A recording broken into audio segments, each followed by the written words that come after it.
오늘 79페이지 11번 할 차례요. 경문 11번 보세요. 예. 78페이지요? 그거 안 있구나. 원칙 소화 안 한 거예요? 예.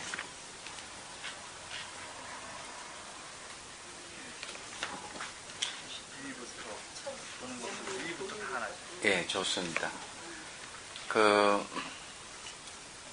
이 지혜로운 중생의 깨달음, 비유를 통해서 깨닫는다 하는 부분이에요. 이제 전부 시간에 이제 거기에 경문을 76페이지 보시면 경문 한번 쭉 읽는 게 좋겠어요.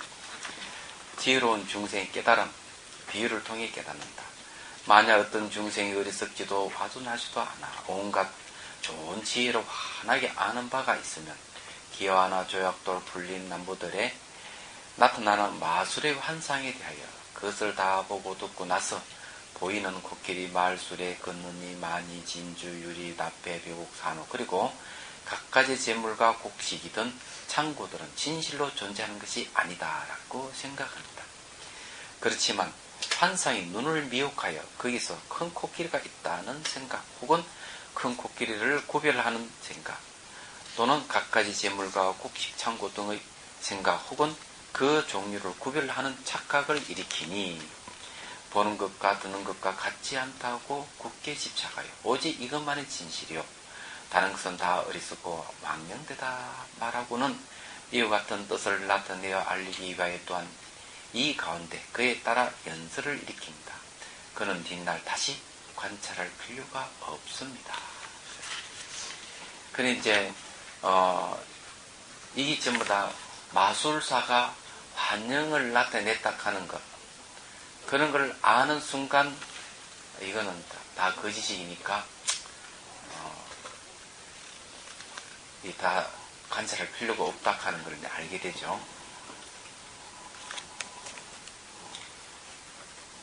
내용은 간단한 내용이에요. 그 원칙 수어 봅시다. 넷째 단계인 깨침으로 인하여 말을 일으키는 것이다. 여기에 두 가지 뜻이 있으니 첫째는 지혜의 힘으로 말미암아 경계가 진실이 아님을 깨치고는 진실이라 말하지 않는 것이며 그래 이게 이제 우리가 깨달음을 통해 가지고 이제 말을 일으킨다 그랬죠. 거기 보면은 이 가운데 그에 따라 은설을 일으킵니다 하는 게 이제 그 부분이에요. 내가 깨치고 보니까 눈에 보이고 들리는 이 세계는 전부 다 마술사가 만들어내는 환영이 지나지 않는다 하는 것 같이 우리가 보이는 이 세상은 전부 다 환영이 지나지 않다고 깨닫는 걸 얘기하는 것이죠. 그래서 그 깨달음을 근거로 해서 이제 말을 일으킨다는 거죠. 둘째는 이와 같은 뜻을 나타내어 이하로의 지혜의 힘으로 말며 경계가 거짓임을 깨치고는 그대로 말하는 것이다. 그리고 이제 사실은 여기에 뭐 마술사를 이제 등장시켜 가지고 마술사가 이게 환영을 만들어냈죠. 뭐 코끼리라든지 집이라든지 뭐 각가지 이제 만들어내는 것 같이 사실 우리가 살고 있는 이 세계는 환영과 같다는 걸 얘기를 하는 겁니다. 그런데 있다고 굳게 집착하면 어리석은 거고 이것은 환영이 지나지 않다고 알면 그걸 바로 깨달음이라고 얘기를 하는 겁니다. 그런데 이제 이렇게 이야기하면은 아니 보이고 들리는 시간 멀쩡하게 있는데 이걸 왜 환영이라고 얘기하는가 하고 이제 우리가 생각을 할 수가 있는데 왜 환영이라는 말을 쓰느냐 하는 걸 이제 이해를 하셔야 돼요. 환영이다. 우리 살고 있는 세계는 환영이 지나지 않는다. 환상이죠. 환영이다. 환상. 이 환영은 되게 실체가 없다는 거죠. 실체가 없다는 뜻이에요. 그러면은 우리가 실제 살아가는 게 보면은 이 건물이라든지 이 나무라든지 이렇게 책상이라든지 사람이라든지 이런 게 전부 실제 있다고 생각하는 겁니다. 있다. 있다고 보는 입장에서 있는 게 아니고 환영이다 이렇게 하면은 사람들 잘 안 믿죠. 근데 이제 이걸 어떤 식으로 이해해야 되는가? 환영이라고 얘기하는 것 자체가 상당히 의미가 있는 건데 요즘은 다르게 세속엔 다 표현해요. 유기체, 관계성 이렇게 표현합니다.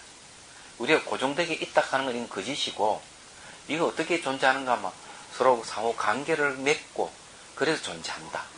그리고 유기체이기 때문에 매 순간 유기적인 반응을 일으키면서 관계성을 유지해 간다. 거기에는 고정된 게 없다.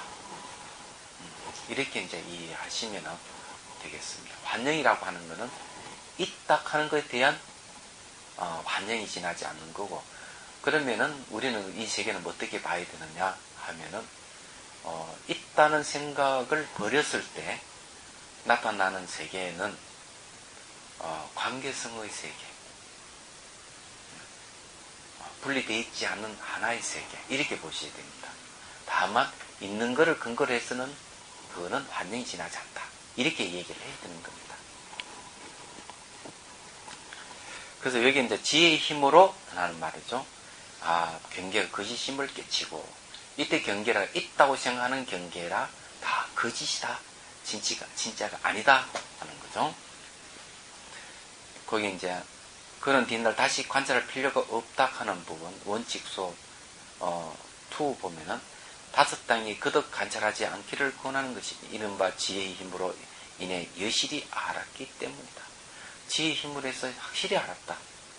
이때 지혜라고 얘기하는 것은 진실을 아는 걸 지혜라 그럽니다. 그러니까 쉽게 얘기해서 현상이 일어난 그 원인을 알았다 하는 얘기죠.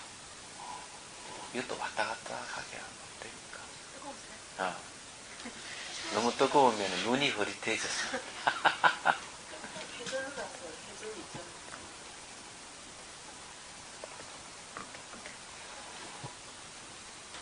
이게 녹차예요? 대홍포. 대홍포가 녹차 맛이 나네요. 맛있네요.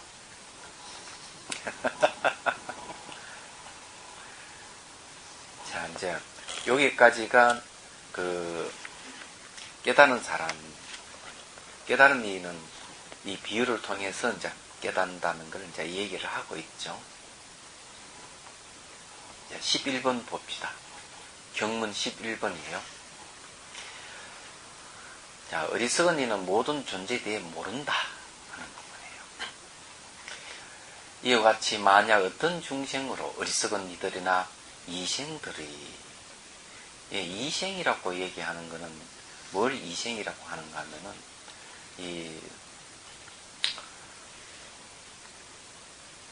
여러 가지 이제 이야기하고 있죠. 원칙소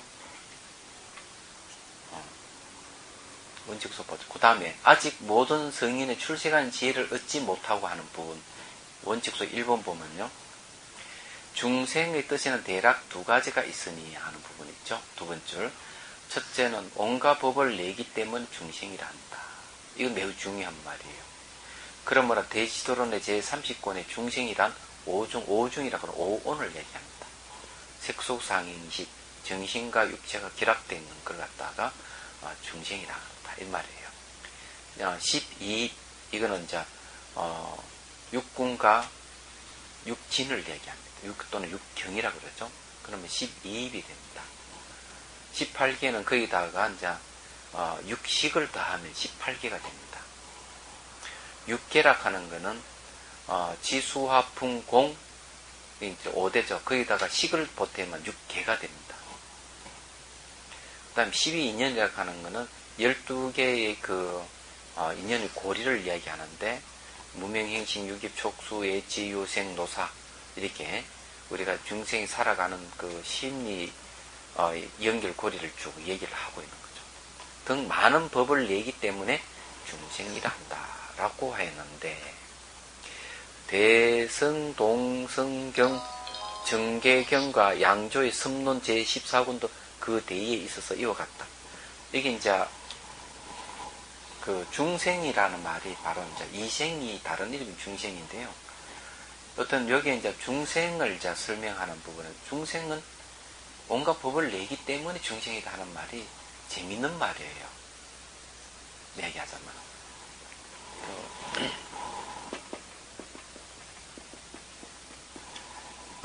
중생 하는 거 이거 하면은 이렇게 됩니다. 중년 이생이란 말도 돼요. 이건 말이열 이입니다. 네, 글을 갖다가 이생 중년 이생 여러 가지 인연으로 살아가는 게 중생이에요. 근데 여기에 지금 온갖 법을 낸다 하는 말하고도 같은 그런 맥락이 있는데요.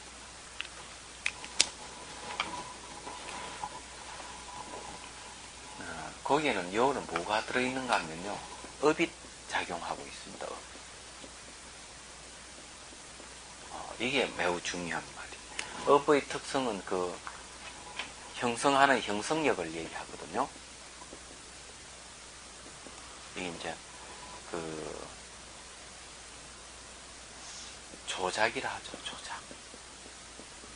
조작하는 게 그 업의 특성이에요. 그 전에 제가 이 이야기를 한번 한 적이 있는데요. 이 업은 첫째로 뭔가 하면은 형성시킨다. 형성시키. 이것과 저것을 결합해가지고 형성시키는 것. 두 번째는 형성시킨 곳을 향하게 하는 것. 세 번째는 뭔가 하면은 그것을 지속적으로 유지시키는 것. 이런 특성을 갖고 있어. 그럼 내가 뭘 하나 만들었다면 이렇게 만드는 것에 대해서 마음을 거기에 딱 또 향하게 하고 그 다음 그걸 계속 지속적으로 유지시키는 게 업의 특성이에요. 그러니까 이제 이 중생이라고 하는 그런 거죠. 계속 우선 만들어요. 이것과 저것을 만들어내는 거예요. 그래서 이거 온갖 법을 낸다는 말이 그런 뜻이에요. 그래 우리 몸도 뭔가 하면은 이 물질이 주는 몸, 지수화풍 4대하고 수상행시한 정신작용하고 딱 결합을, 이 결합시킨 핵이 뭔가 하면 업이에요. 그 결합시킨 주인은 마음, 식이고, 마음인데, 마음이 이제 이, 업을 이용해가지고 결합을 시키는 거죠. 그래, 이, 우리 인간이라고 하는 게, 동물이라는 게, 이렇게 존재하는 거예요. 그럼 뭐, 이게 이제 온갖 법을 내기 때문에 중생이라고 하는 것은 요즘 이제 현실을 보면은 알 수가 있죠. 거기, 어디서 저기 코펜하겐에서 무슨 회의를 했죠. 환경력. 네. 거기에 내가 라디오를 들어보니까 뭘 얘기하는가 하면은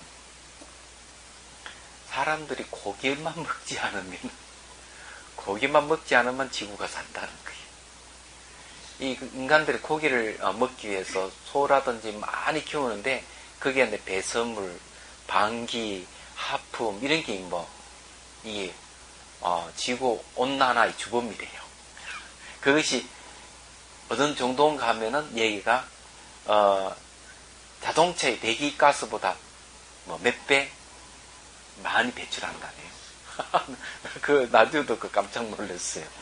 얘기하자면. 그러면은 우리 중생들은 뭘 조금 생산해내는가 하면 계속 양, 돼지, 뭐 소도 계속 기르잖아.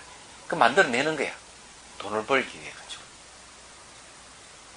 이익 창출은 맞긴 맞는데 우리 중생은 결국 뭔가 하면은 바람직한 방향으로 잘 안 간다고. 가기 힘든 거예요. 그런 게 만들어낸다는 거. 자연 상태로 놔두면 되는데 잡아먹는 까지 좋은데 그것을 길러가지고 이익 창출하는 거. 이런 것 전부 다 여기서 온갖 법을 만들어낸다는 게 중생이에요. 또 그런 것 때문에 그런 것도 그렇고. 1차 대전이 왜 생긴 줄 압니까? 세계 1차 대전. 바나나 때문에 전쟁이 일어났대요. 제가 알기로는. 독일이 이 바나나를 굉장히 이제 많이 먹거든요.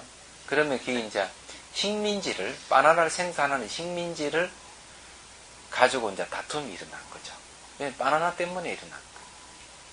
그런 것도 그래, 전쟁을 만들어내는 것도 중생인 거예요, 이게. 만들어낸다는 거. 이 바람직하게 만들어내면 좋은데, 저게 뭐고, 불보살은 바람직한 것을 만들어내거든요. 하은경 보면은, 저게 정토를 만들어가 중생들을 제도한다. 이게 바람직한 걸 만들어내는데, 중생들은 바람직한 걸 안 만들어내요. 그러니까 이 오중을, 오온을 12입이라 하는 입작하는 거는, 입이라고 얘기하는 건 덜 입자잖아요. 받아들이는 것이죠. 얘기하자면. 12입을 갖다가 주관과 객관을 얘기합니다. 주관, 객관이 상대하는데 12개가 맞죠. 눈과 눈의 대상, 귀와 귀의 대상, 코의 대상, 입과, 그러니까 혀와 혀의 대상, 피부와 피부의 대상, 의근과 의근의 대상, 법. 이렇게 해가지고 12개예요. 근데 딱 압축시키면 주객이에요. 주관과 객관을 만들어낸다, 이 말이죠. 이게 중생이에요. 18개는 다시 거기에다가 주객 상대한 것에 대해서 일어나는 심식을 얘기합니다. 시각, 청각, 후각, 미각, 촉각, 의식. 그래서 12입에서 6개를 보태면 18개가 되는 거죠. 6개라 하는 거는 지수와 풍, 공남, 호군까지 얘기해가지고 식을 얘기해요. 식은 마음이에요.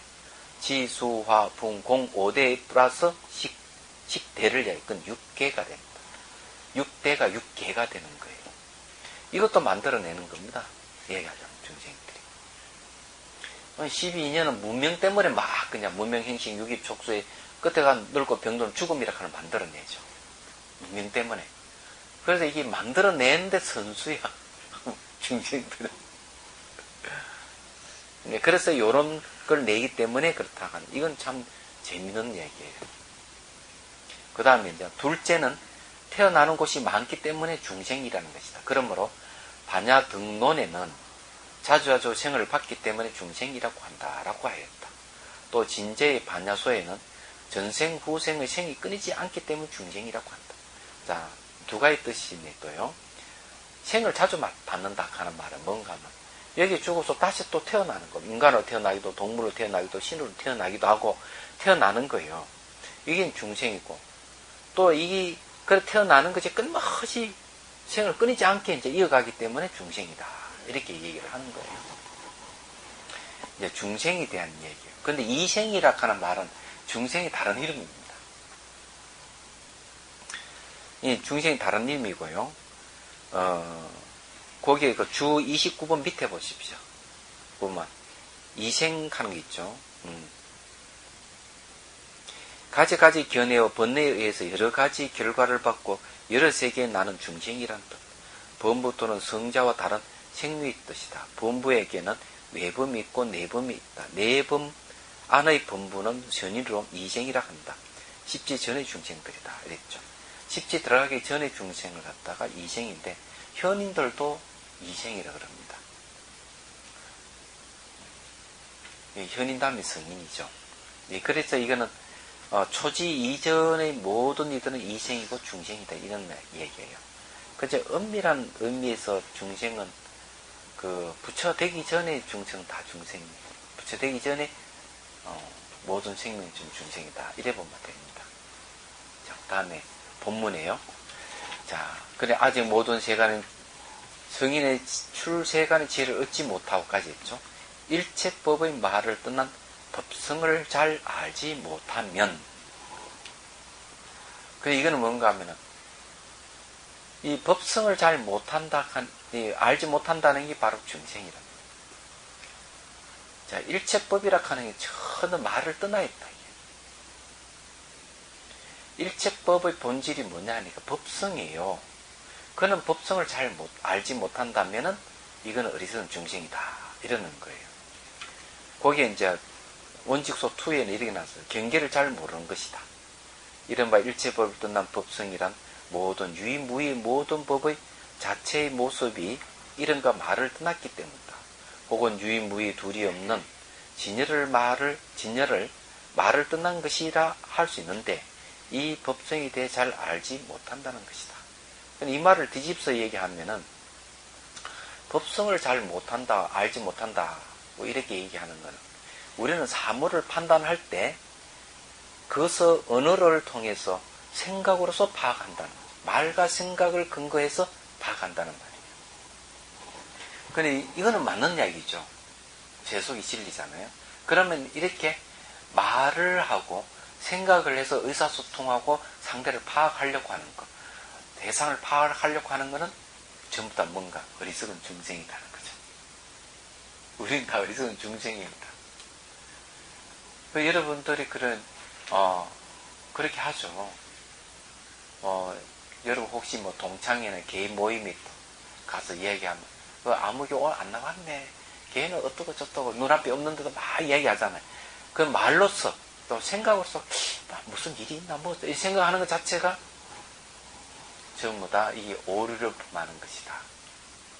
근데 말과 생각이 왜 어떤 오류를 가져오길래 말과 생각으로서 사물을 판단하는 게 오류냐 하는 거예요. 이건 생각을 해보셔야 해요. 이야기하자면. 혹시 이런 건 어때요? 제가 한번 물어보겠습니다. 잘난 남자하고 못난 여자가 결혼했다면은 여러분 어떻게 생각합니까? 아니, 틀렸어. 여자가 돈이 많아서 왜 생각을 합니까? 잘난 여자와 못난 남자가 결혼했다면 어떻게 생각합니까? 예? 여자가 능력이 있어, 똑똑한 말, 능력이 있어가지고. 못난 남자와 못난 여자가 결혼했다면 뭐라 할 거예요? 결혼 잘했다. 네. 서로가 너무 사랑했기 때문에.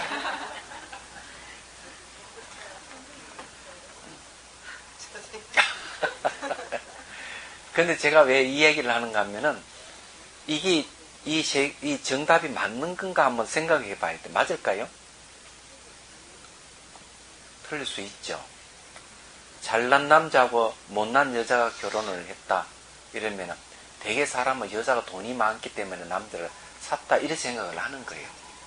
못난다는 의미가요. 얼굴이 못생겼는지 아니면 뭐가 다 포함되겠죠. 얼굴만 이야기하겠지. 그럼 제가 왜 이런 얘기를 하는가 하면은 대개 사람들은 그런 식으로 똑똑하게 추측을 한다. 추측이에요. 그 본인들 직접 물어보지도 않고. 안 그래요? 그럼 이런 오류는 말과 생각을 근거를 했을 때는 이런 오류가 생긴다는 얘기예요. 생각을 해보면 아시잖아요. 못난 남자와 못난 여자가 결혼하는 거는 서로가 너무 사랑했기 때문에. 아닐 수도 있는데 왜 그런 말을 하느냐 얘기야. 그런 것만 아니고 사람을 평가할 때 어떤 일을 추진해 갈 때 사건을 발생했을 때 그것을 해결을 할 때 등등은 대개 말과 생각을 가지고 다 해결을 합니다. 그런데 그렇게 해결을 할 때 반드시 오는 게 뭔가 하면 고통이 따르는 겁니다. 괴로움이 따르는 거죠. 그런 괴로움이 따른다 그러면은 뭔가 문제가 있다는 얘기예요. 해결을 하더라도 시원치 않고. 그러면은 법성을 안다 하는 건 법의 성품은 말과 생각을 떠난 걸 얘기하죠. 말과 생각을 떠나 있는 거예요. 근데 이런 진실을 잘 알면은 어떤 사건이 생겨 어떤 사물을 파악하더라도 우리는 집착이 없기 때문에 마음의 상처가 남지 않는다는 거죠.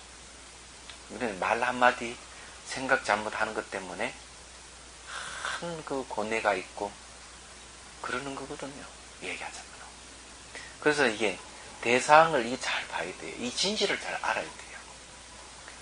요 이제 일체법에 대해서 이제 말씀을 드릴게요. 그래야 법성 뭔지 알 수가 있죠.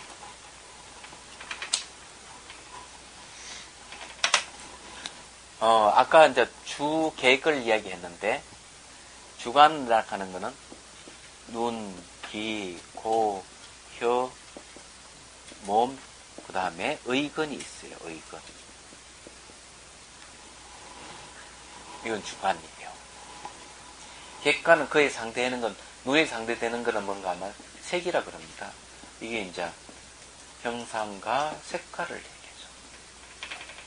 귀는 자 소리, 코는 향기 또는 냄새, 혀는 맛, 몸은 촉감이죠. 접촉에 오는 촉감이에요. 의거는 바로 법입니다. 법이라 하는 것은 눈, 귀, 코, 혀, 몸을 통해서 들어온 정보를 법이라 그래요. 이는 개념이죠.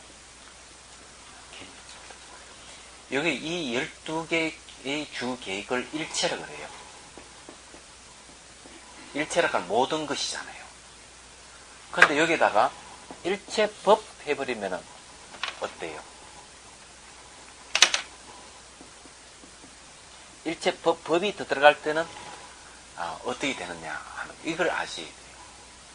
자, 눈하고 형상이 만나면은 뭐가 생기느냐? 시각이 생기죠. 귀와 소리가 만나면은 청각이 생기고, 코와 향기를 만나면 후각이 생기고, 혀와 맛이 만나면은 미각이 생기고, 몸과 촉감이 촉각이 생기고, 의근과 법이 만나면 바로 의식이 생기는 거예요. 시각, 청각, 후각, 미각, 촉각, 의식이 뭡니까? 바로 법입니다. 이야기하자. 그래서 일체법 하는 거는 이 총 몇 개입니까? 주객에다가 이 마음까지 생기면 18개죠. 18개가 전부 일체법이에요. 삼남만성 우주는 여기서 본다는 게 없습니다. 삼남만성 우주가 얘기하다면. 근데 말씀드리고 싶은 건 뭔가 법이라 하는 거는 이것과 저것이 인연이 돼서 나타난 결과를 법이라 하는 겁니다. 그게 일체법이에요. 얘기하다가. 그러면 일체법이라 하는 게 무슨 실체성을 갖고 고정된 게 있습니까? 없어요. 시각이라 하는 것도 매 시각 내용 매 순간 바뀌는 거죠. 늘 이리저리 보기 때문에. 소리 또한 매 순간 바뀌는 거고, 후각, 미각, 촉각, 의식도 매 순간 바뀌는 거예요. 고정된 게 아니에요. 뿐만 아니라 아무리 물질의 현상이 있더라도 눈이 없으면 시각이 안 생겨버려요. 얘기하자면 귀가 없으면 소리를 듣지 못해요. 코가 없으면 향기를 못 맡아요. 혀가 없으면 미각을 느끼지 못해요. 이 몸이라 하는 거 없으면 느낌을, 촉각을 가질 수가 없어요. 의근이 없으면 이 개념을 알 수 없죠. 그렇기 때문에 의식이 안 생기는 거예요. 이게. 인연이 안 되면 안 되는 거죠. 그래서 서로가 이리 인연이 되는 것을 법이라 하는 거죠. 일체법은 전부 인연에 의해서 이루어진 것이기 때문에 시간적으로 매 순간순간 변하기 때문에 고정된 모양, 고정된 색깔이 없는 거. 고정되어 있지 않는 것은 언어로서 딱 규정할 수가 없어요. 저것이 무엇이라고 딱 규정이 안 되는 겁니다. 근데 우리 눈에 보이는 이 고정 모양과 색깔을 딱 보이는 건 이거는 전부 다 마음이 만들어내서 보는 것이다. 이렇게 얘기하고, 그러면은 여기서만 매 순간 변하는 이것은 과학에서 뭐라 해요? 파장의 세계라고 해요. 파장의 세계는 도저히 이건 무엇이라 이름 붙일 수 없는 거예요. 안 되는 겁니다. 이 과학자도 그 이야기예요. 도저히 상상할 수 없는 그런 환상의 세계, 환영이라는 거죠. 얘기하자. 그럼 우리의 눈에 보이는 이런 세계 우리가 고정시켜서 보니까 마치 있는 같이 보일 뿐이지, 과학에서 말한 대로 하지 않으면 모양과 색깔이 없는 세계에 우리 살고 있는 거죠. 그게 마음이 위대한 겁니다. 모양과 색깔이 없는 그것을 만들어서 보기 때문에. 그런 거죠. 그래서 일체법이라 하는 그 법의, 여기 일체법, 법의 성품이죠, 성. 예? 그래서 이 법성이잖아. 일체법의 성품이 뭐냐 하면 인연으로 이루어져 있기 때문에 말과 생각을 떠나 있다. 이렇게 얘기하는 거죠. 그래 우리는 이게 이건 무엇이고 저것이 무엇이고 이렇게 말을 하고 그렇게 생각하는 거는 사실 알고 보면 매우 주관적인 것이다 하는 걸 알아줬으면 좋겠어요. 잠깐만.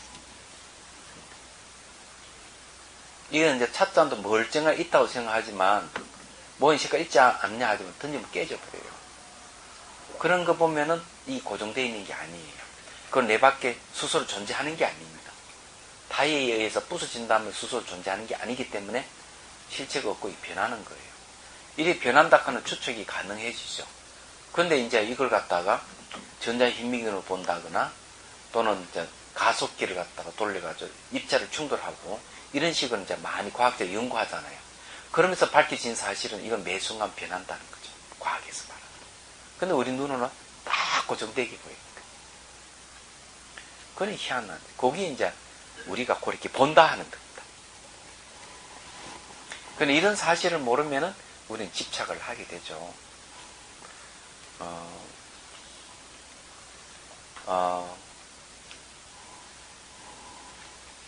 네, 예를 들어서 이제 얘기하면은 사람을 한번 얘기를 해봅시다. 그 석가족의 여인인데 기타 코사미라 하는 여인인데 이거는 뭐 많이 나오는 얘기예요.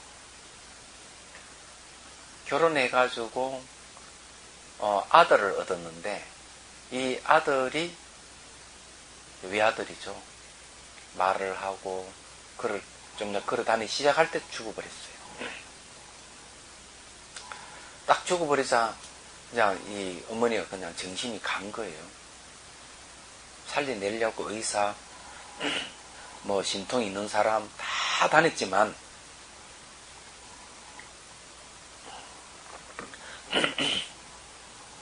이제 살려내지 못했어요. 그러다가 이제 부처님을 만나가지고 부처님한테 사정을 하는 거죠. 제 아들 좀 살려주십시오. 당신 신통이 있으니까. 그게 부처님 하시는 말씀이, 그러면은 아기를 살리고 싶으면은 죽지 않는 집에 가서 겨자씨를 얻어온다라. 그러면 여기 사람 안 죽었습니까? 안 죽었으면 겨자씨를 좀 주실랍니까? 없잖아요. 안 죽는 집이 없거든요. 그러다가 깨달음을 얻는 겁니다. 그러고 눈물을 그치고 아이를 묻어버려 출가하는 얘기가 나오는데, 그 얘기 뭐 얘기냐면 결국 사람이라 하는 것도 무상하게 죽는다는 것. 실체가 없기 때문에 죽은 거예요. 왜냐하면 우리는 부모의 인연에서 태어난 존재, 우리 그럴 법입니다. 법이기 때문에 매 순간 변한단 말이에요. 고정된 게 없는 거예요. 변하기 때문에 언어로서 딱 고정시킬 수 없고 생각으로서 그 대상을 고정시킬 수 없는 거죠. 내 아들하고 생각 딱 교정이 안 되는 겁니다. 7살, 8살 예쁘잖아요. 아이고 내 아들 귀여워 이러지만 그게 고정이 안 되는 거예요. 벌써 어떻습니까? 10살, 20살, 30살 나이가 먹어가잖아요. 우리 존재가 그거 같은 겁니다. 이거는 현실을 얘기하는 거예요. 그래서 이 법성을 모르면은 이제 어떤 문제가 생기는, 눈에 보이는 것만 다 있다고 생각하고 다 진실이라고 생각한다는 거죠.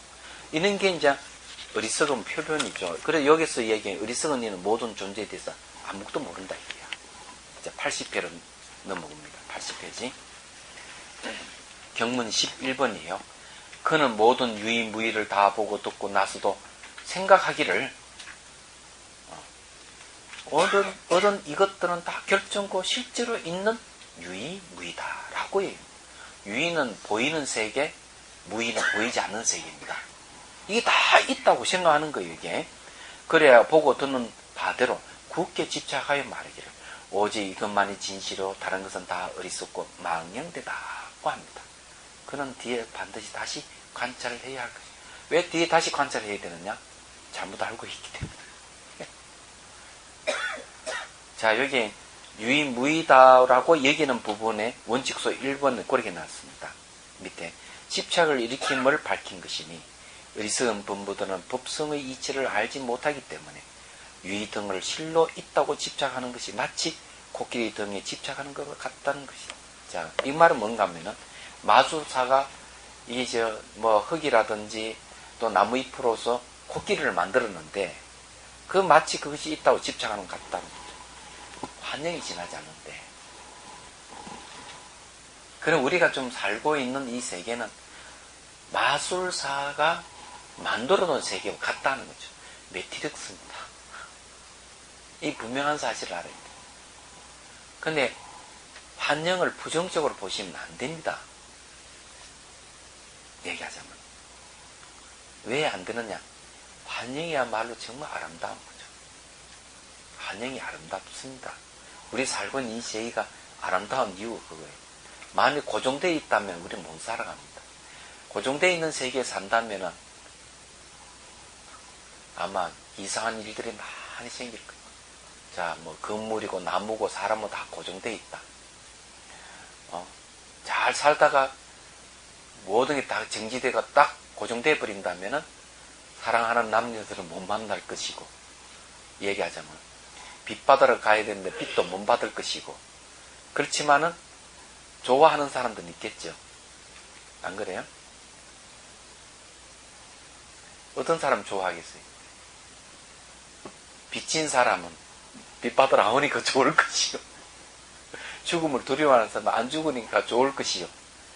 좋겠지만은 아마 꼼짝 못하고 있으면은 1, 2분 단대가 진짜 난리칠 거예요. 그럼 고정된 게 없어요.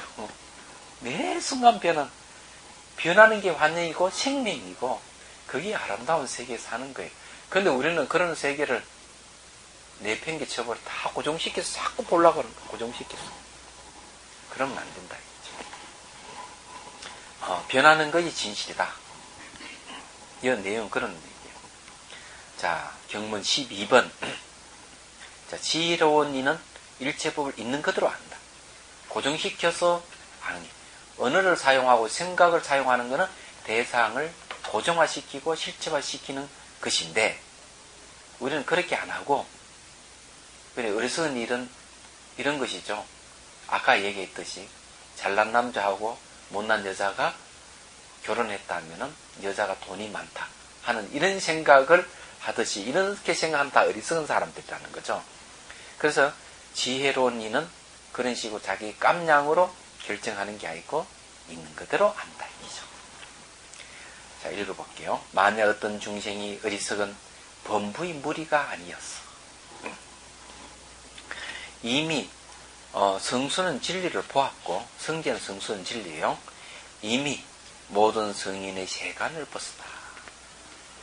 그러니까 세간은 시간 공간을 세간이라고 해요. 세는 시간이고 가는 공간. 그러니까 시간 공간을 벗어난 지혜를 얻어. 자, 이때 지혜라 하는 게 뭐냐면 원칙소 2 보면요, 이어서 말하는 지혜를 얘기를 합니다. 모든 성인의 세간을 벗어난 지혜란 정체, 바른 체로서 후덕의 무루성지이다. 그러니까 세는 것이 없는 성스러운 지혜다는 거죠. 이거는 후덕이란 뒤에 얻는 걸 말합니다. 후덕지입니다. 그래서 성유식론의 두 번째 다음에 의하면 출세간의 지혜를 해석하면 그것은 오직 정체이니 바른체이니 처음은 하나의 뜻을 밝힌 것이죠. 뒤에는 두 가지 뜻을 밝힌 것이다 라고 하였다. 그러므로 제9권에는 첫 번의 뜻은 세간을 끊었기 때문에 출세간이라고, 두 번의 뜻은 번뇌를 취하는 것이 세간이 근본인데 그는 홀로 그것을 끊었기 때문에 출세간이란다 라고 하였다. 이 지혜는 두 가지 뜻을 다 갖추기 때문에 출세간이란다. 그러나 다른 지혜는 그렇지 않으니, 즉 십지 분별 없는 지혜이다. 십지 분별 없는 지혜는 뭔가 무분별지를 얘기합니다. 이 무분별지는 이제 근본지라고 하는데, 후덕지는 중생을 구제하는 지혜예요. 후덕지예요. 근데 여기서 이제 지혜라 하는 거는 딱 한마디로 둘까지 얘기할 필요가 없어요. 세간을 벗어났다는, 시간 공간을 끊어버렸다. 세간을 끊었다 하는 시공간을 끊어버렸다는 거죠. 시공간이 끊었다는 말은 무슨 말인가 하면은, 시공간은 생각이 한 생각 딱 일어나면 시공간이 생겨버려요. 얘기하자면. 혹시 향수병에 걸린 적이 있습니까? 여러분, 외국에 나가가지고 그런 분이 있죠. 외국에 나가 고국에 돌아가고 싶은데 돌아가지 못하니 턱 앉아가지고 술을 한 잔 다 마시면서 해안에 잠기는 경우가 있죠. 향수병이 걸리면 그만 고국 생각에 눈물이 주르르 흐르고, 향수, 고국에 대한 향수, 그 속에는 뭐가 있는가 하면은 시간과 공간이 있는 겁니다. 혹시 어릴 때로, 어린 시절에 되돌아가고 싶은 마음이 있는 사람 없어요? 예? 있지요. 그러면 어린 시절에 한번 생각이 딱 일어나면, 그때 그 생각이 일어나는 순간 어린 시절의 그 영상이 나타나잖아요. 영상이 바로 공간의 세계예요. 그래, 그것이 또 그 속에 시간이 또 흐르는 거예요. 공간이 있으니까. 그래서 생각이 일어나면은 시공간이 생기는 거예요. 여기서 말하는 세간을 끊었다 하는 건 시공간을 벗어났다 하는 거예요. 번뇌 망상에서 벗어났다. 그 다음에 말과 생각에서 벗어났다. 이런 얘기예요. 그 다음에 이제 얻어 하는 부분이 있죠. 지혜를 얻어. 이 지혜를 얻었다 하는 게 세 번, 뭡니까? 원칙소 3번 보십시오. 이하는 둘째 깨친 사람은 경계가 진실이 아님을 깨닫는 것을 분별하는 것이다. 이게 지혜를 얻었다 하는 것은, 보이는 이 세계는 전부 다 진실이 아니야 하는 걸 깨달았다는 얘기죠. 자, 얘기는 5가지가 있으면, 첫째는 깨친 사람을 밝힌 것이요. 지혜를 얻었다 하는 것은 깨친 사람을 밝힌 거예요. 둘째는 경계를 깨달음을 밝히고, 넷째는 깨달은 모습을 밝히는 것이죠. 넷째는 말을 일으킴을 밝힌 거예요. 다섯째는 거듭한 철학을 권하지 않는 것이니, 이것은 첫째인 깨친 사람을 밝힌 것이다. 만약 어떤 중생이 어리석은 범분무리가 아니어서 난 지전, 그는 십지전, 초지의 전의 어리석은 범부 이생과 다름을 구별한 것이며, 성선 지를 보고 이미 모든 성인의 세간을 벗어난 지혜를 얻으라는 깨달음의 본체를 드러낸 것이다. 이제 이렇게 얘기하죠. 지전카노 초지 이전인데, 초지 경지는 진여에 머무는 자리예요. 주객이 없는 자리에 머물러 있는 걸 초지입니다. 그때부터 그렇다는 거죠. 근데 주관 객관이 없는 자리에 머물기 이전에는 늘 말과 생각 속에 살아가는 거죠. 그러면서 그 속에서 옳고 그름을 따지고 신도애락을 느끼면서, 요즘 말로 하면 결혼해가 애 놓고 살면서 직장 다니면서 사는 거예요. 그냥 다른 집 채바퀴 돌듯이 그냥. 그러는 삶이라 하는 게 되돌아보면은 남는 게 뭐 없죠. 무하잖아요. 그렇죠? 그렇잖아요. 지나간 거 보면 아무것도 없죠. 현재 이 순간밖에 없어요.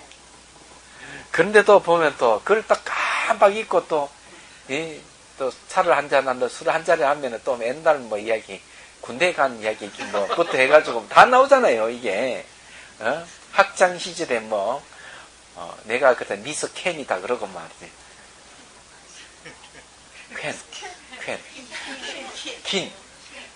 킹이라지 킹. 그래서 그런 식으로 막 그냥 옛날 추억을 던져 하잖아요. 진짜인 줄 알고. 참. 현재 이 순간밖에 없어요. 우리 살아가는 게.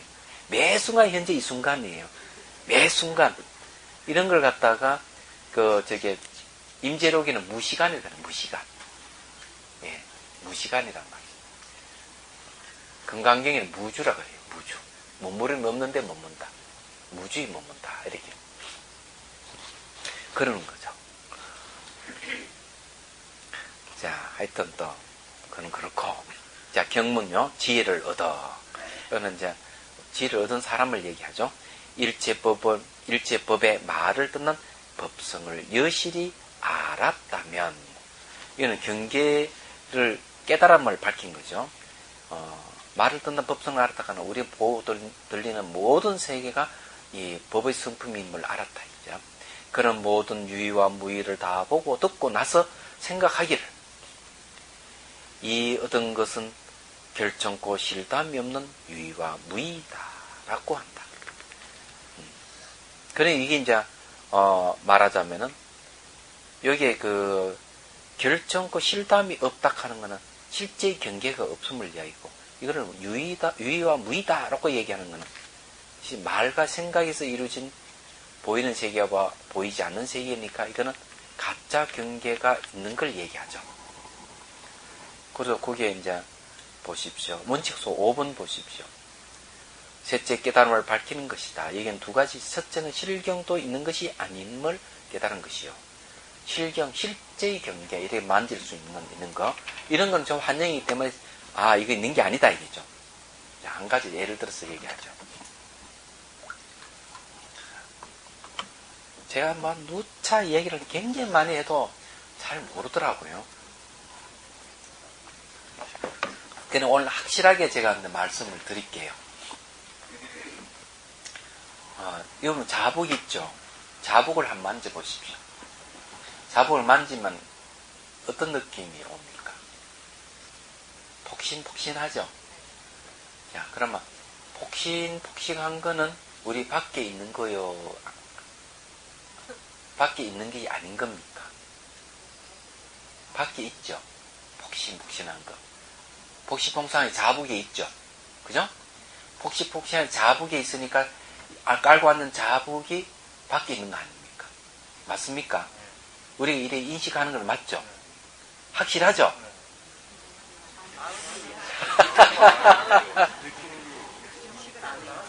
그렇죠. 이래 만지면은 이 폭신폭신한 게 자복이 있다고 생각하는데 폭신폭신하다 하는 건 자기 느낌인 거라. 느낌은 나한테 있는 것이지 자복이 있는 게 아니거든요. 그런데 우리는 이런 감각에 속는다고요. 그래서 이래 책상을 만지면 딱딱하니까 책상은 딱딱하다 그러지만 딱딱한 건 자기 느낌일 뿐이지 책상 자체가 딱딱한 건 아니에요. 얘기하자면 책상한테 물으면 니 딱딱하니 물어보면 아무 소리 없어요. 그래서 이걸 과학자들은 뭘 얘기하는가 하면은 이 딱딱하다 하는 거는 책상의 전자기력과 손의 전자기력이 서로 부딪혀. 그러니까 전자기력이 서로 밀어낸다는 거죠. 밀어내기 때문에 딱딱한 느낌이 온다는 거죠. 말하자면. 그러니까 딱딱한 것만 느낌일 뿐이죠. 그런데 여러분들은 수행을 하면은 어때요? 딱 앉아가지고 몸과 마음을 관찰하면은 몸에서 딱딱한 느낌이 오고 이런 걸 갖다가 자기 일으킨 느낌, 심리인 줄을 모르고 그것이 딱딱하게 밖에 따로 존재한다고 생각하는 거죠. 고통도 실제 뭐가 존재한다고 생각하는 사람 많아요. 너무 고통스러운 거. 약간 고통스러운 거는 고통이 있다가 사라져 버리니까 별거 아니라고 생각하는데 고통이 지속되고 이러면은 그 자체가 뭐가 있는 것 같이 막 착각을 일으키는 거예요. 굉장히 많아요, 이게. 그래서 이게 관찰을 매 순간 어떻게 바뀌어가는가 관찰을 잘 하라고 얘기하면은 그런 걸 관찰 안 해요. 뭘 하는가 하면은 어제는 뭐 희한한 게 나타났는데 오늘 뭐가 나타날까? 오로지 관심은 거기만 있는 거야. 딱 하면은 어제는 그 들판에 꽃이 확 피는 그런 게 나타났는데 오늘 뭐 날까? 바다가 나타날까? 뭐가 나타나? 근데 이제 그렇게 나타나면 그래도 기분이 좋고 슬픔, 분노 이런 게 막 올라오면은 아니 내가 언제 화를 낸 적도 없는데 이런 게 왜 올라와? 이게 내가 이 공부 잘못하고 있는 게 아닌가? 이렇게 생각하면 다행인데 이게 자비수가니까 하면 안 되겠구나. 슬픔이 일어나고 이게 자비수가 있는가 하니까 뭐가 이게 생기는 안 좋은 게 생기는구나. 이렇게 생각하는 사람이 있어요. 말도 안 되는 거. 그러니까 좋은 현상이든 나쁜 현상이든 매순 어떻게 바뀌어가는가 봐야만이 환영인 줄 알지. 어제도 그러는 분이 한 분 계시더라고. 이렇게 감로서 물을 쫙 붓고 이러는데 어느 순간 그 연꽃 위에 자기가 탁 앉아있고 그것도 백두산 천지에 자기가 탁 그 연꽃을 타고 탁 앉아있는 게 나타난다. 기분이 좋죠. 근데 한 번도 아니에요. 할 때마다 나타난다 이게요. 그래서 제가 얘기를 했어요. 그것도 매수 자기 심리 반영이니까 매수 어떻게 바뀌어가나 보라 이렇게 얘기합니다. 그거는 내가 딱 보니까 기가 안 돌리는가 봐. 왜 그게 나타납니까? 그것만 자꾸 자기 심리 반영이에요. 예, 긍정적인 마음으로 돌아섰기 때문에 그런 식으로 나타나는 거예요. 그런 건 자기 정보, 부처님 이게 연구대에 있는 상을 받거나 이런 걸 받기 때문에 그런 정보가 반영해서 나타난 것인데도 불구하고 그것이 매 순간 바뀌어가는 것을 얘기를 해줘도 귀에 안 들어오는 거예요. 그러면 굳게 그걸 집착이가 있다고 여기는 거예요. 그러면 이것을 어리석은 동부라 하는 거죠. 우리는 그렇게 살아가는 겁니다. 수행 현상만 그러는데 실생활은 오죽하겠어요. 얘기하자면 그렇다 이겠죠. 그 다음에 둘째는 가짜 경계도 없는 것이 아님을 깨닫는 것이니, 가짜 경계는 없는 게 아니다 이게. 환영 같은 거는 가짜죠. 그런 건 있다 이기죠. 이것은 그 첫째이다. 대당 3장 현장법사예요. 대당 3장에 의하면 이 집착하는 성질에 의하여 진실이 아님을 나타낸 것이다 라고 해요. 자, 집착하는 성질이 뭡니까? 병계 소집이죠. 두려워하려는 성질에 의해서 나타난 것이기 때문에 진실이 아니에요. 자, 넘어가고. 자, 경문 맹 12번입니다. 그러나 분별이 일으킨 행상이, 자, 분별이 일으킨 행상이라 하는 말이 뭔 말이냐면요, 요 행하고 상하고 다른 거예요. 행은 요걸 갖다가 견분이라 그럽니다. 견분. 상은 상분을 얘기합니다. 그래, 견분이란 말은 보는 부분이란 말이고, 분자는 상분이라 하는 모양의 부분이에요. 그런 견분은 주관이고 상분은 객관을 얘기합니다. 그래서 여기서 말한 말은 분별이 일으킨 행상이, 분별이 일으킨 주관과 객관이 말이요. 마치 환상의 일이 각해를 미혹하는 것처럼. 야, 이게 매우 중요한 거예요. 환상이, 우리 보이는 이 환상에 대해서 말이죠. 이 환상이 뭘 미혹하게는 각해를 미혹한다. 깰각자의 지혜자입니다. 여러분, 이게 각해라 하는 거는 생각하고 여기에 돼 있어요. 주 38번에 나와 있어요. 생각하여 헤아리고 분별하는 의식의 지력이다. 그랬어요. 지혜의 힘이다. 그 유가사실은 제3권에 보면 의지의 극미집성은 물질의 집합이 아니다. 다만 그 각해로서 모든 색을 가장 미시하게 분석할 뿐이다. 이렇게 됐죠. 이게 매우 중요한 말이에요.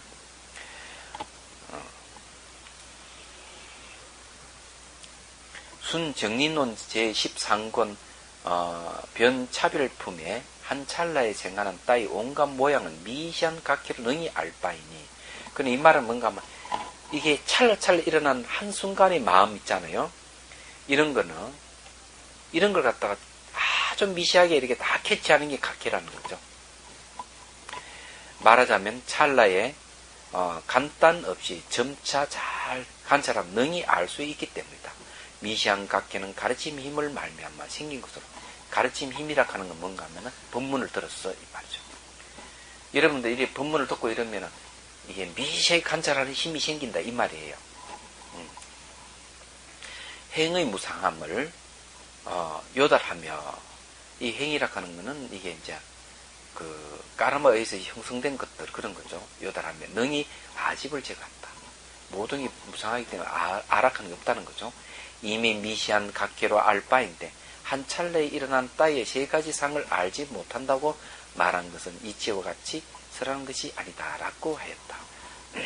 이 세 가지 상이라고 얘기를 하는 것은 뒤에 또 뭐 어디 나오는 부분이 있습니다. 그거는 이제 그 세 가지인지 여 세 가지인지는 잘 모르겠는데 85페이지에 보면 나오니 그 뒤에 이제 나중에 밝히겠습니다. 그럼 각해를 얘기하자면은 미세하게 본질을 캐치하는 지혜를 얘기해요. 그런데 환상이 이런 지혜를 갖다 미혹하게 하는 거예요. 여러분, 자, 이렇게 생각하면 됩니다. 상대를 혼란스럽게 무너뜨리기 위해서 서는 방법 중에 뭐가 있는가 하면 서로 대치하고 전쟁이라 대치하는데 상대를 무너뜨리는 방법 중에 하나를 뭘 쓰는 줄 압니까? 적군의 장수에게 뭘 보내는가 하면은 미인을 보내는 겁니다. 이 미인계입니다. 그래가지고는 그 장군의 이 판단을 흐리게 하는 거예요. 얘기하자면. 마찬가지로 우리가 살고 있는 이 세계가 환영의 세계인데 환영이 아니고 실제 있다고 착각을 일으키는 거예요. 그렇기 때문에 우리는 이게 미시하게 관찰해가 진실을 밝혀내는 지혜를 미혹하게 하는 거죠. 그러니까 이런 걸 이제 여기서 그 얘기하는 거죠. 그런 미혹하는 것처럼 그 중에서 유의와 무의의 생각을 일으키고 혹은 유의와 무의를 차별하는 생각을 일으킨다고 하고는 이거는 이제 뭔가 하면은 가짜의 경계도 없다 하는 걸 밝히는 부분이에요. 그래 유의와 무의를 차별하는 생각을 일으킨다고 하고는 하는데 유의 무의 차별이 일어나죠. 형상 있는 것과 형상 없는 것을 보면은 차별이 나죠. 또 보고 듣는 것 같지 않다고 굳게 집착하게 말하기를 오직 이것만이 진실을 다른 건 다 어리석고 허망하다고 하고는 이와 같은 뜻을 나타내 알리기 위하여 또한 이 가운데 은서를 일으키는 것입니다. 그는 뒷날 다시 관찰할 필요가 없습니다. 왜 관찰할 필요가 없느냐? 이건 전부 다 진실이 아니고 다 허망한 것이다. 환영이라 이 보이는 세계 다 환영이 지나지 않는 것이다 하고 알았다는 것이죠. 거기에 이제 원칙소 1번에 보면요, 그런 거죠. 가짜 경계도 없는 것이 아님을 밝힌 것이다. 가짜 경계는 있다는 거죠. 없는 것이 아니다. 왜냐, 유의무의 차별을 생각을 일으킨다 하는 건 그런 뜻이에요. 이 글에 두 구절이 있으니, 첫째는 가경도 없는 것이 아님을 밝힌 것이요. 둘째, 그 중에서, 본문이 그 중에서 이해하는 그 가경의 자성과 차별을 밝힌 것이다. 자, 여기는 자성이라고 얘기하는 것은 유의와 무의에 대한 생각을 일으키는 것을 갖다가 자성을 얘기하고, 또 유의 차별이라고 하는 유의 무의를 상대해가지고 비교하니까 유의는 형상이 있는 세계, 무의는 형상 없는 세계 이래 되지 차별을 일으킨다는 거죠. 이것은 다르구나 일으키는 이걸 얘기하는 걸 얘기합니다.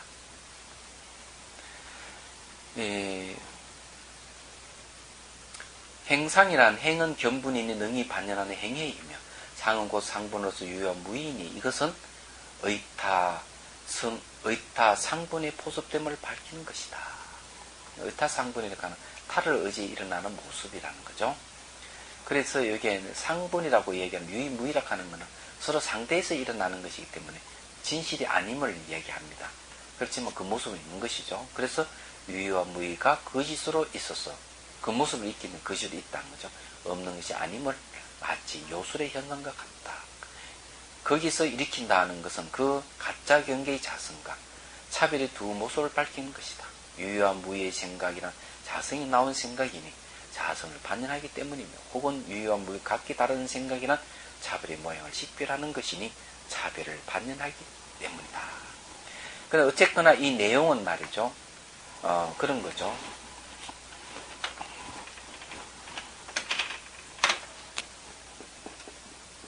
유의하고 무의인데 유의라고 하는 함이 있다 하는 거는 이거는 현상세계예요. 무의는 이거는 보이지 않는 세계입니다. 왜 보이지 않는 세계냐면 형상이 없기 때문에. 그래서 이제 우리가 어리석으면은 현상세계는 있다. 그렇지 보이지 않는 세계도 있지. 이렇게 하는 거예요. 그리고 이건 이렇게 생각하는 걸 자성이라는 걸 얘기하죠. 자체 성품을 가지고 분별하는 거죠. 그리고 또 보이는 세계와 보이지 않는 세계는 다르다고 생각하는 건 차별이라는 거죠. 그래서 우리가 살아가는 거는 그런 식으로 살아가는 거예요. 보이는 세계, 보이지 않는 세계가 있고 그 두 개는 다르지. 이런 식으로 우리 살아가는 거예요. 근데 이런 걸 이제 발전해서 살아가는 게 뭔가 하면은, 사람도 그러잖아요. 자, 봅시다. 사업을, 동업을 하려고 그러는데, 그 사람 얼굴을 보고, 그 사람이 이렇게, 살아가는 모습을 본다 하는 현상식이죠. 아, 그래서 이 사람은 그 모습은 이러고 참 좋아. 이렇게 얘기하죠. 그리고 보이지 않는 세계에 있는 거예요. 근데 이 사람 좀 말하는 게 뭔가 좀 없인 가는 게 좀 있어. 뭔가 숨겨놓은 게 뭐가 있지 않을까? 이게 뭔가 보이지 않는 세계에 대한 얘기. 되게 이런 이야기예요. 또 이런 경우 있죠. 비자금. 비자금 얘기하자면은 회사를 운영하는 것은 현상의 세계인데 비자금의 세계는 뭡니까? 보이지 않는 세계인 거예요.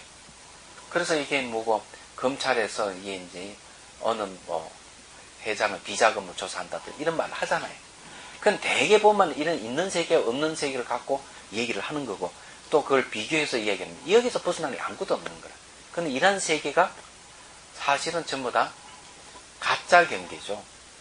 근데 가짜 경계는 없는 것이 아니다. 있죠. 그렇지만 실제 경계는 아닌 거예요. 이게. 환영이 지나지 않는다. 이 환영이다 하는 걸 알면은 여기다 집착을 하지 않는다. 우리 살아가는 게 초연해지는 것이죠. 그럼 이렇게 얘기하면 아유 인생 살맛 없겠다 이렇게 생각하지만 모르고 살아가는 게 인생 살맛이 없는 거예요. 모르고. 이런 사실을 알면 모든 것이 전부 다 하나의 놀이와 같이 유희와 같이 재미가 있는 거예요. 세상 살아가는 이런 사실을 알면 여기서 얘기하면 그런 얘기입니다. 오늘 여기까지만 해야죠. 질문 있습니까? 다음에 13번 할 차례예요. 질문 없어요? 아니 오늘 이인자 보살님 한 말씀도 안 하네. 아이 섭섭해. 질문할까요? 항상 이 순간이 가장 진실하고 중요하지만 이 순간은 과거의 순간의 연속이잖아요. 과거의 순간을 잘못 살면 이 순간도 부실하죠. 그러니까 이 순간이 중요하지만 그거는 당연하지만 과거를 무시할 수는 없는 거예요. 과거를 무시할 수 없다 하는 거하고 예? 과거는 실체가 없다 하는 거는 다른 거죠. 실체가 없다는 거는 다르지만 그러나 그것을 이렇게 지나온 거는 지나온 현상의 경계잖아요. 그것이 실체가 없다 하는 건 알고 네. 과거에 집착하지 않는 게 중요하죠. 그죠? 그래야 이 순간이 그래 과거는 무시할 필요는 없는데 네.